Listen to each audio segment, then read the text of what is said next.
Welcome to Married to the Boss podcast. Here are your hosts, Mike and Mayra Harley.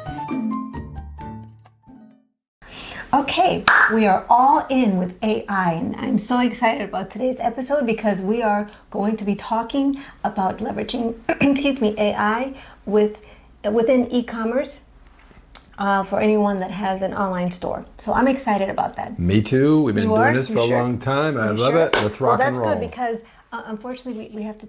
We got a timer? Yeah, I got a timer this time. I love it. I love just it. make Look sure at that the we props. stay on time.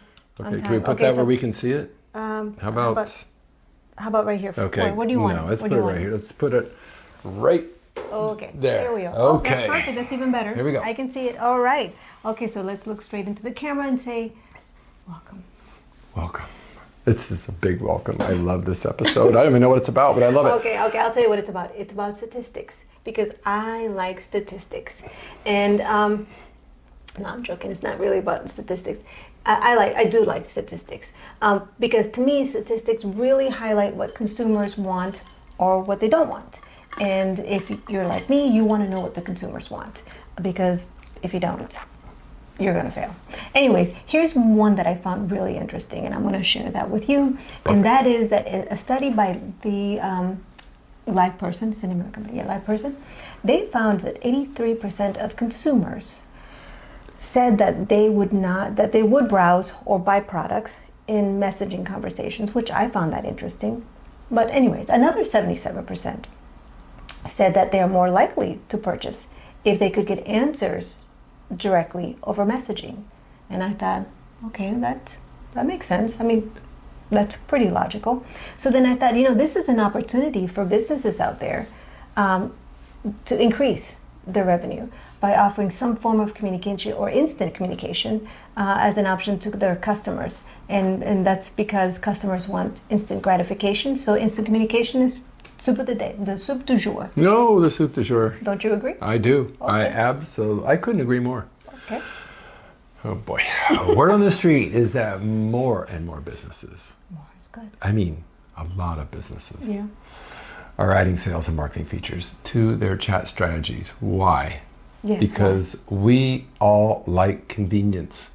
Okay. We like speed, right? So who wants to do this anymore, right? Mm-hmm. If you can go to a web and you can get it, right now, and everybody's quick and that company's good and you can get an answer and you can purchase, I'll do it all day long. Versus you got to call and get every kind of prompt you can imagine, and then you get a live person who doesn't know what they're talking about. That's a really good I hate point. to say it, but it's true. No, and that happens, unfortunately. It does happen. But this is an area where businesses can leverage AI tools and to do that kind of work. There's a lot of robust tools out there that can extend the ability for any business to provide the customer service that they want to provide, while at the same time helping the business overcome any type of challenge they may have operationally. And also augment their human resources, such as let's say, for example, one great example, which is kind of close and dear to my heart, is inventory management. So they can help automate something that might be manual inventory, and also maybe pricing that might also be manual. So it does take traditional e-commerce to the next level, and traditional e-commerce can affect the success of online business, especially in today's world. One of the ways that it can affect the business today is that it could increase the cost. The customers have a different level of expectation today, so it could lower their customer satisfaction rate, and that could also result in lost sales.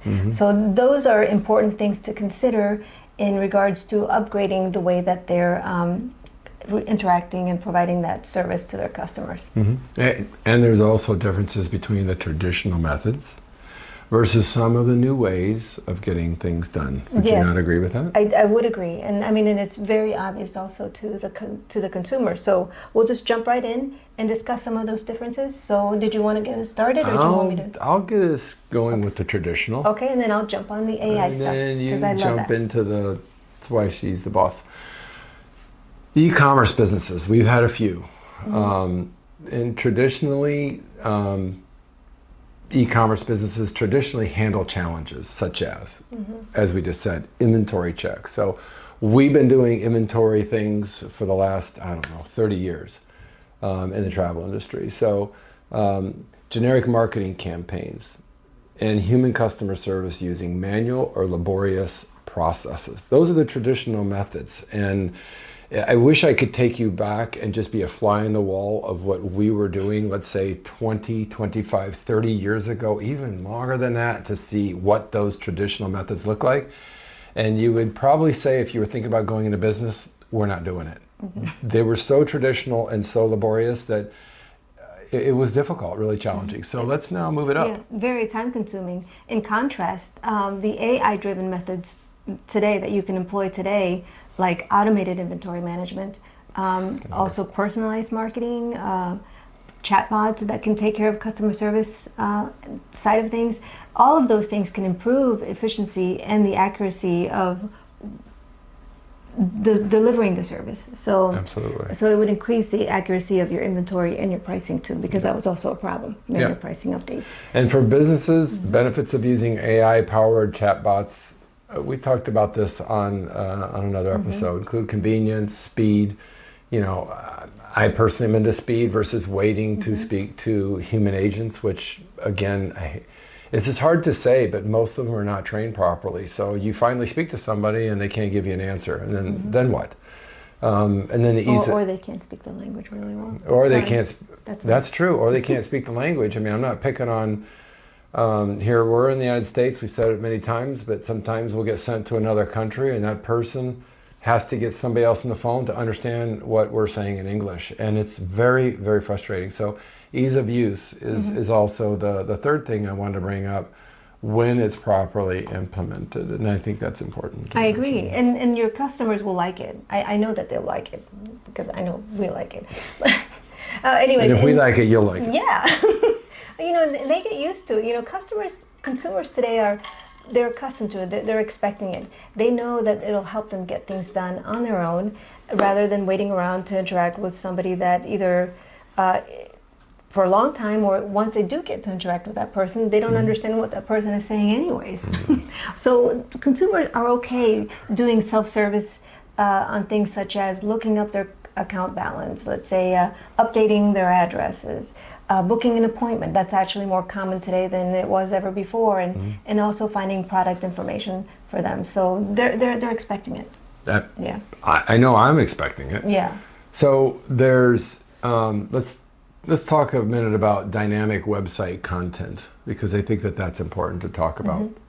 AI can personalize the entire website experience based on individual profiles. Yeah, you're definitely a big. I'm huge on that. Yeah. You're I'm a big huge fan on of that. that. As I said in another episode, I don't even like looking at what I write anymore. I write it, AI it, there it is. I'm like, dang, you look so smart. So you have. That's a new verb. You just created a new verb. I did. You AI it. You AI.com.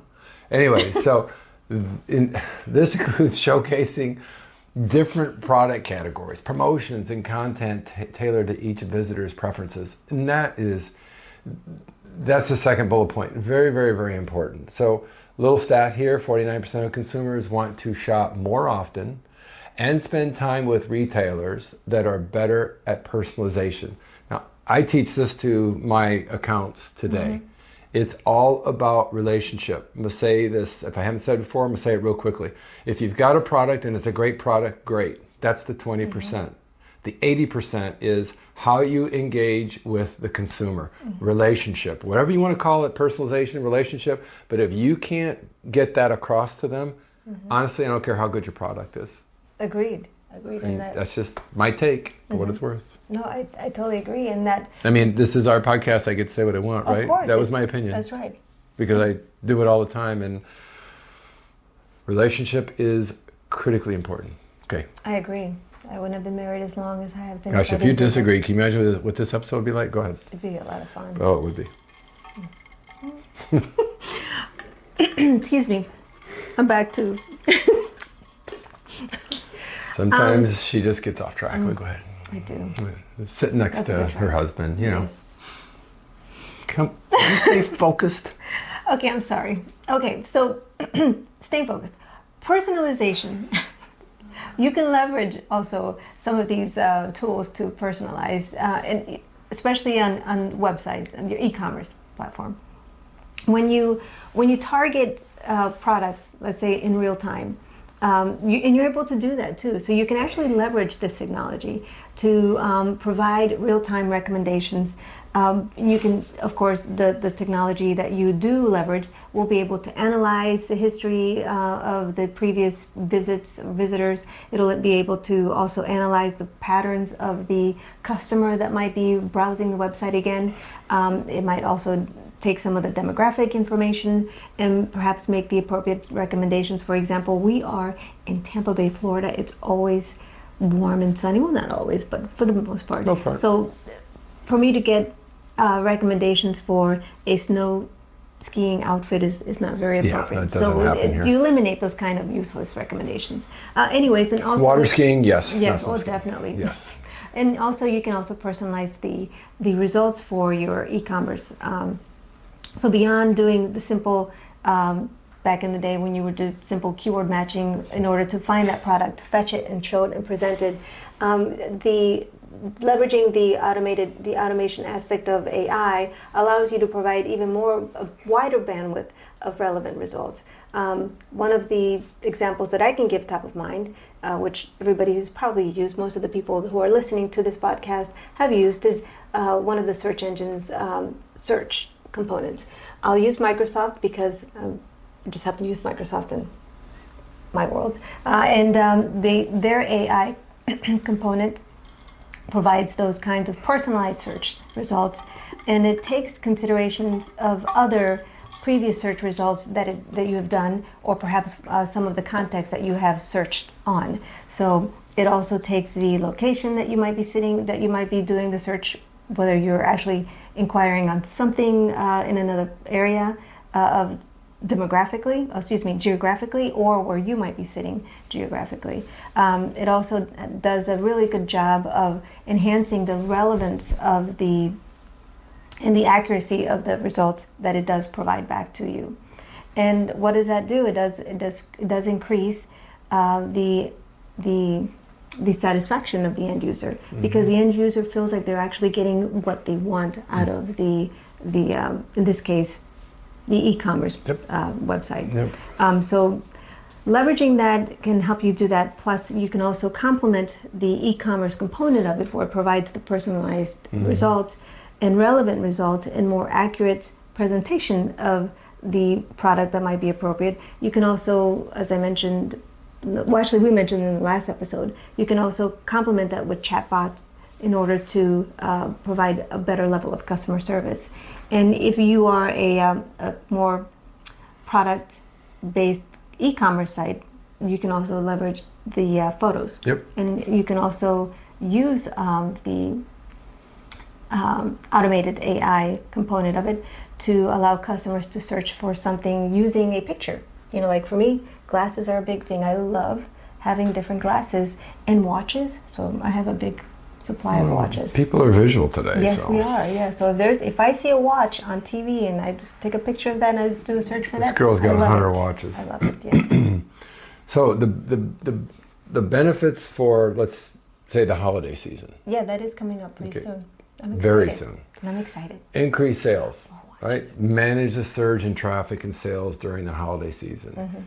And you do that by optimizing marketing campaigns and personalizing offers.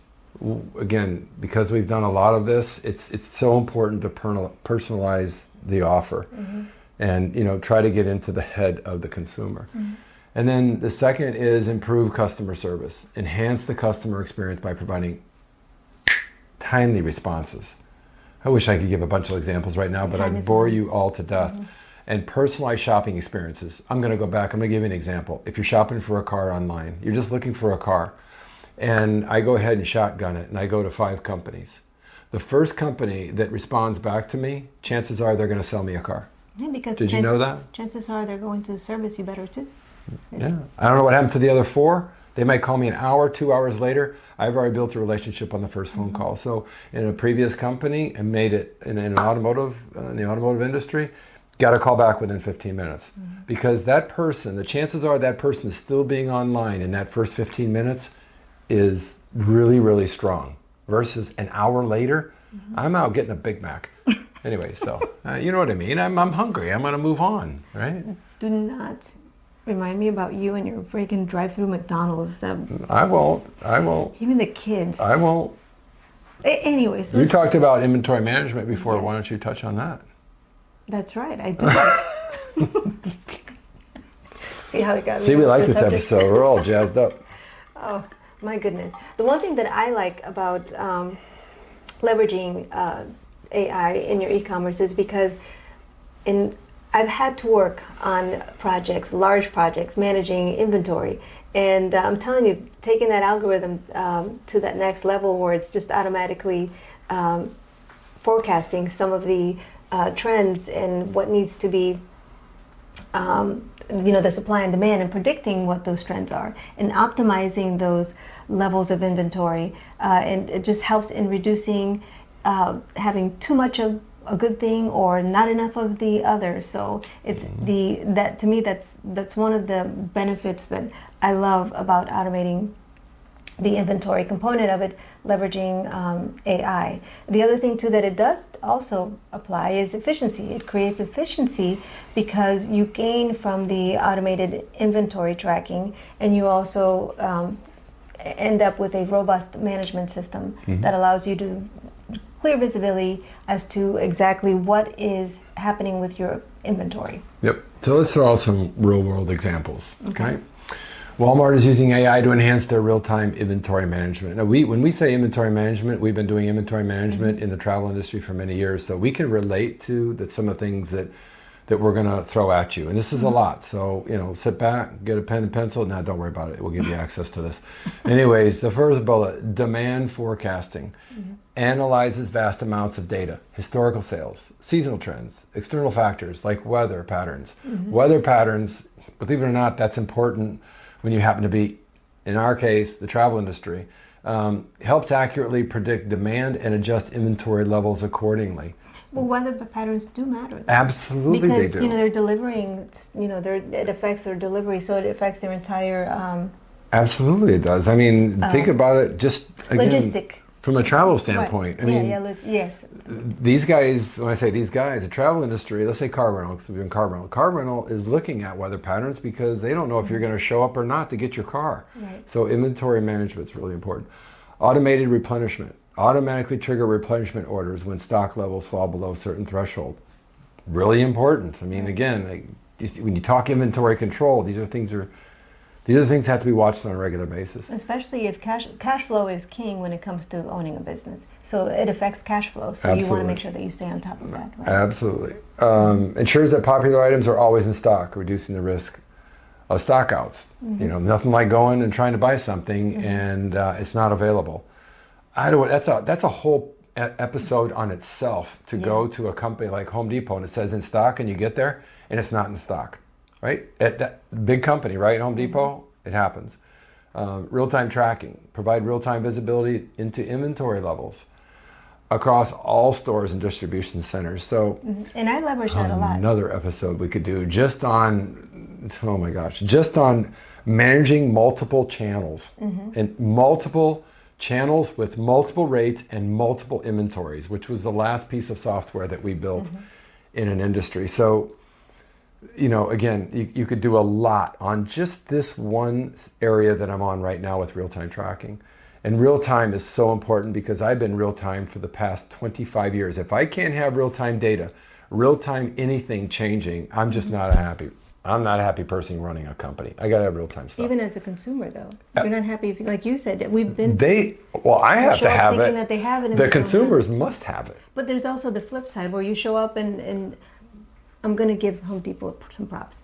The consumer has also found, was Home Depot. We've shown up where I know they have it because Home Depot does have the technology. They do. And then we know more about where the product is than the actual associates. Boy, is that walk through. But anyway, oh my gosh, that's another episode about walk through the halls of Home Depot. and you see it on their website that they have it in stock, and the people that work there don't know it's in stock. So not to deviate, but it does I'm does getting help, worked up right now. But it does help. But that's an anomaly, right? So that helps detect an anomaly, right? Go back to efficiencies. Right. Right. What are the efficiencies there? I mean, the system knows it, but the people that work there don't even know it. And then they go into their handheld, and their handheld, they're going, I'm not sure it's in stock. This is a problem today. Yes. So there is an article that I read it's harnessing the gist of it is harnessing AI for business, and it's really just giving a quick cliff note version of some of the practical uses that you can actually apply it in e-commerce. And it's actually done by an organization that's ECWID.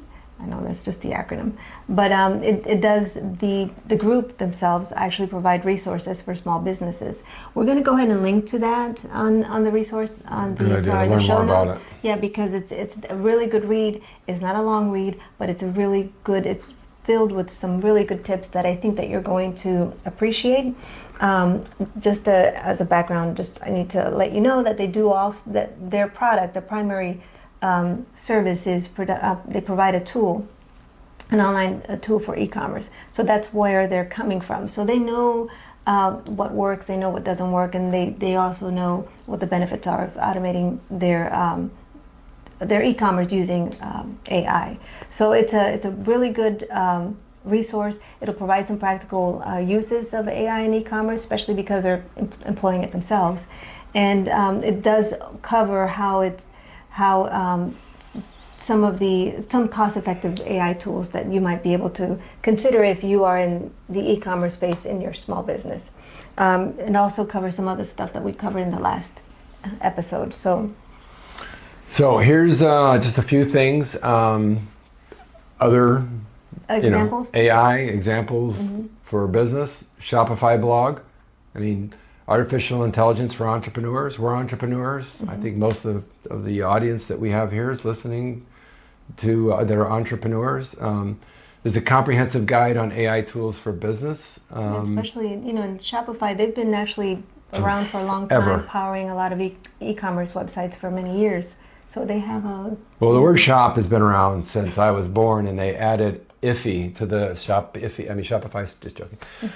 Details how e-commerce businesses can leverage AI to streamline processes. Very important, streamline processes. Enhance the customer experience. We talk about that a lot, and drive growth. Yeah, and then one of the resources that I personally favor also is, oh my goodness, I already forgot the name of it. Marketing Hub. First to mind goes, by the way, and after that, I don't know what's next. But go ahead. Well, this one, it also provides. Yes, it just provides some essential tips or tools for kickstarting your e-commerce if you are a startup, and I just think that that's a really good resource to actually go to. And as I mentioned before, we're going to make sure that we hyperlink to these resources on our show notes. In that article, it does list some tools that you're able to test or use for your as a startup in e-commerce, and it also focuses on boosting conversion rates, and it helps you identify how you might be able to leverage it a little bit more to engage your customers and increase your sales, and at the end of the day, increase customer satisfaction, because that is what it's all about. Yeah, so we're going to close this episode out with something that I heard a very, very long time ago and really never understood it, but I'm going to repeat it because it's more important today than it was back then. Knowledge is power. Oh, yes. Knowledge is more than power. I mean, the more knowledge you have, the more you're going to be able to make rational, good decisions for your business. Otherwise, it's going to cost you time, it's going to cost you money. So reach out to us. I mean, we have a lot of experience. We'll help you. And you know what? You're not going to get an invoice. So just reach out to us and ask us how, what would you do here, or how can we help you here? And we're looking forward to be able to answer some of the questions that you might have, whether it's AI, e-commerce, anything else that we're doing in business. Would you agree with that? I totally agree with that. So reach out to us. I mean, we're here just we're sitting by right now waiting for your call. We are? No, I'm joking. We got other stuff we got to go on. Yes, we do. But anyways, thanks for joining us, and We've got one more episode on AI, which We have is one more topic. one more That's one topic, more, yes, and that'll be the end of discussing it. AI, and then we're hoping to get on to some things. It's a fun one. I think it's going to be fun. It is. The next one is Don't fun. tease him yet. We tease him on the next episode. No teasing. No teasing. No. All right. So other than that, you guys, girls, see ya. Have a Bye. good one. Talk to you soon. Thanks for joining us. See you next week. She's the boss. That's this week's episode of Married to the Boss podcast. Please join us next week for another episode. Thanks for listening.